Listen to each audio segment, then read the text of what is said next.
Anda kembali menyaksikan Apa Kabar Indonesia Siang pemirsa. Kemacetan panjang di kawasan Puncak Bogor, Jawa Barat ini memakan korban jiwa. Seorang wisatawan berusia 56 tahun asal Cipayung, Jakarta Timur ini meninggal dunia diduga akibat kelelahan saat berlibur di kawasan wisata Puncak.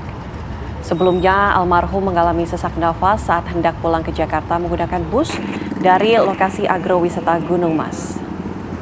Ambulans yang membawa korban sempat terjebak kemacetan. Petugas menduga korban memiliki penyakit bawaan.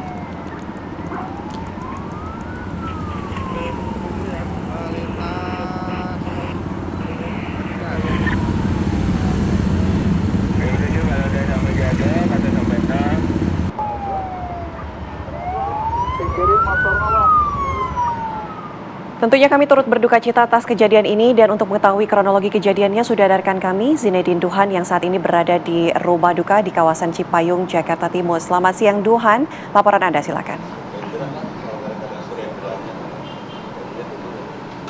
Ya, Ana, Vena, dan juga pemirsa, saat ini saya sudah berada di kawasan Cipayung, Jakarta Timur ini untuk menanyakan lebih lanjut atau lebih lengkap mengenai kronologis dari meninggalnya almarhumah Ibu Nimi yang kemarin dikabarkan meninggal dunia pada saat terjadi kemacetan yang sangat parah di Puncak Bogor, yang mana para wisatawan ini terjebak belasan jam di sana, dan juga dikatakan bahwa memang menurut informasi yang didapatkan dan beredar di media sosial ini Ibu Nimi meninggal dikarenakan kecapean. Nah, untuk itu saya akan mengajak Anda bertanya langsung kepada keluarga dari almarhumah Ibu Nimi. Di sini ada anaknya yaitu Bu Suryanti. Bu, dapat diceritakan bagaimana kronologis dari meninggalnya Ibu Nimi, karena kemarin informasi yang beredar ini dikatakan kelelahan pada saat macet parah yang terjadi di Puncak minggu lalu. Kalau untuk kronologinya, Mama kan emang kalau di berita-berita kan Mama tuh katanya punya penyakit bawaan ya, kayak asma, darah tinggi, itu nggak ada. Mama saya sehat, dari berangkat sehat, nggak ada sakit sama sekali. Jadi waktu itu kan Mama pas jam 7 ya, karena kan nggak ada buka tutup jalan tuh, bener-bener kita masih di dalam Gunung Masnya, jadi di parkirannya. Terus Mama mau ke toilet, kita juga bareng-bareng sama rombongan yang lain pada mau ke toilet.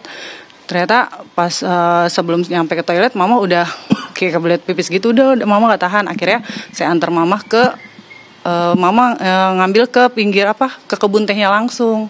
Mama pipis di situ, saya juga liatin karena yang lain juga pada pipis di kebun teh ya. Ya udah pas di situ Mama langsung bangun, terus langsung kayak sesek gitu, terus saya papah kan. Pas saya papah, Mama bilang, "Tih duduk Tih, gak kuat," kata dia gitu. Terus saya telepon saudara saya datang tuh, Ibu Rohani. Dia datang, terus sempat Mama saya dikasih minum. Saya juga bilang istighfar Mama istighfar kan. Terus dia nggak lama kemudian dia tarik napas, terus dia ngunci giginya. Terus saya langsung iniin kan, maksudnya supaya nggak kegigit kan. Terus saya bilang, "Mama sebut istighfar terus Mama istighfar. Pas kedua kali Mama ngunci gigi lagi, dikasih minum, udah nggak masuk airnya. Terus Mama disuruh sama yang pengunjung yang lain, disuruh tiduran ibunya. Ya saya tidur geletak di tanah, di pangkuan saya. Mama saya tidur di alasin kardus, terus dikasih kain juga sama pengunjung yang lain. Nggak lama kemudian Mama saya keluar busa mulutnya, udah. Dan nggak tahu, ya saya pikir Mama saya pingsan. Jadi saya tuh yang paling sedihnya saya nggak membimbing Mama saya dengan ucapan la ilaha illallah, itu aja ya, sedih banget. Ini tadi sempat disebutkan bahwa kejadiannya adalah jam 7 malam, ini masih berada di dalam parkiran kawasan wisata di Puncak. Nah, ini dari rencananya sendiri dari rombongan, apakah ini memang belum pulang atau menunggu dikarenakan juga terjadi kemacetan seperti itu? Iya, kita nunggu buka tutup jalannya. Katanya kan jam 5 udah buka tutup, ternyata enggak, nunggu lagi jam 6. Nah pas jam 7 kan kita juga bosan ya di bis aja, jadi pada mau ke toilet gitu. Oke, bareng. Baik. Nah, di kan juga beredar bahwa memang yang disebutkan oleh ke pihak polisian bahwa ibu ini memiliki penyakit juga bawaan seperti itu. Nah, untuk kondisinya sendiri seperti apa? Apakah memang ada riwayat penyakit sebelumnya, pernah dirawat atau seperti apa, Bu? Enggak, Mama saya punya penyakit bawaan yang disebutkan itu enggak benar ya. Mama saya juga enggak pernah dirawat inap, sakitnya paling pusing, batuk, pilek gitu, enggak pernah yang namanya punya penyakit asma. Kalau memang Mama punya asma pasti kan setiap bulan kita pasti ada berobat jalannya, atau kayak darah tinggi kan ada berobat jalan. Ini kan enggak ada. Tidak ada. Iya. Pada saat ke puncak saat itu kan informasinya berziarah terlebih dahulu, lalu ke tempat rekreasi wisata seperti itu. Nah, apakah ada keluhan lelah seperti itu dari ibu ataukah ada gestur lelah dari ibu sendiri? Ada sih mama, cuman memang kan gemuk ya badannya. Jadi mama tuh kalau misalnya jalan jauh suka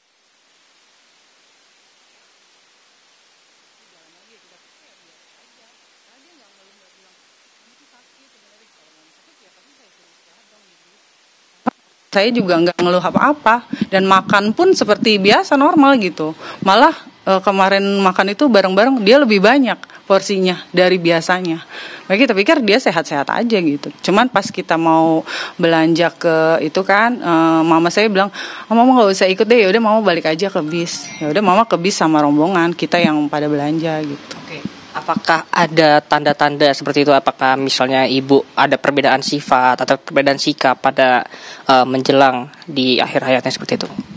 Ya bedanya tuh dia minta difoto aja gitu.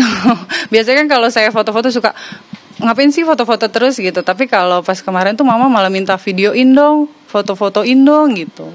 Itu aja, jadi nggak ada pesan terakhir beliau. Makanya kita tuh kagetnya gitu, berangkat sehat. Pas sampai di sana tiba-tiba kayak gitu kan shock banget gitu.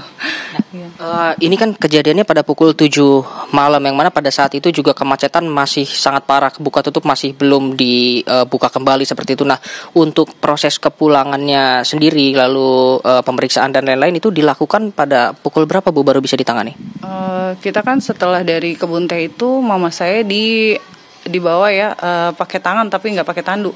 Tangan itu ke depan warung karena kan gerimis waktu itu kan. Jadi supaya nggak kehujanan kita dibawa ke depan warung. Nggak lama ada mobil ya dari masjid dibawa tuh mama pakai tandu terus kita dibawa ke masjid. Di masjid itu sampai jam 12 kalau nggak salah 12 lebih lah. Itu datang polisi sama orang dari Gunung Masnya. Terus mama saya juga sempat diperiksa juga sama dokter atau apa saya kurang tahu. Ternyata memang mama saya kan memang udah nggak ada.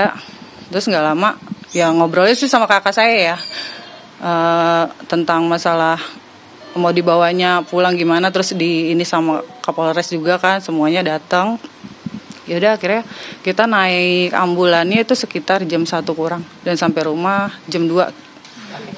Apakah saat itu ibu dianjurkan untuk dibawa untuk diotopsi ataupun dari pihak keluarga apakah ada yang diminta keterangan oleh kepolisian seperti itu? Iya, waktu itu saya yang diminta keterangan kronologi ceritanya kayak gimana. Udah saya ceritain semua di situ. Terus juga dari pihak Gunung Masnya kan mau bawa mama saya ke rumah sakit. Tapi kan karena mama saya itu kan posisinya udah lama ya dari jam 7 saya kesian di rumah juga udah rame. Keluarga udah nunggu jadi saya minta mama saya langsung dibawa pulang aja ke rumah duka. Nah, apakah dari situ ada ke pihak-pihak terkait mungkin dari pihak tempat wisata sendiri lalu dari pihak kepolisian yang hadir ke rumah untuk turut berbelasungkawa? Iya, ada. Pas setelah mama saya pemakaman ada Kapolda dari Jawa Barat perwakilan datang ke rumah. Dari tim Bishiba pun datang ke rumah juga. Baik, siap. Terima kasih informasinya Bu Yati. Ya, Ana, Vena dan juga pemirsa, itu dia memang kronologis yang terjadi yang mana Ibu Nimi ini sempat menunggu untuk pulang dikarenakan juga tidak bisa keluar dari tempat wisata karena macet parah yang terjadi di puncak sehingga akhirnya harus meninggal dunia di kawasan Puncak Bogor dan baru dapat dibawa ke kediaman pada tengah malam tadi disebutkan pada pukul 1 dini hari. Untuk sementara itu informasi yang dapat kami sampaikan, saya kembalikan ke studio. Zinedine Durhan melaporkan langsung dari Cipayung, Jakarta Timur.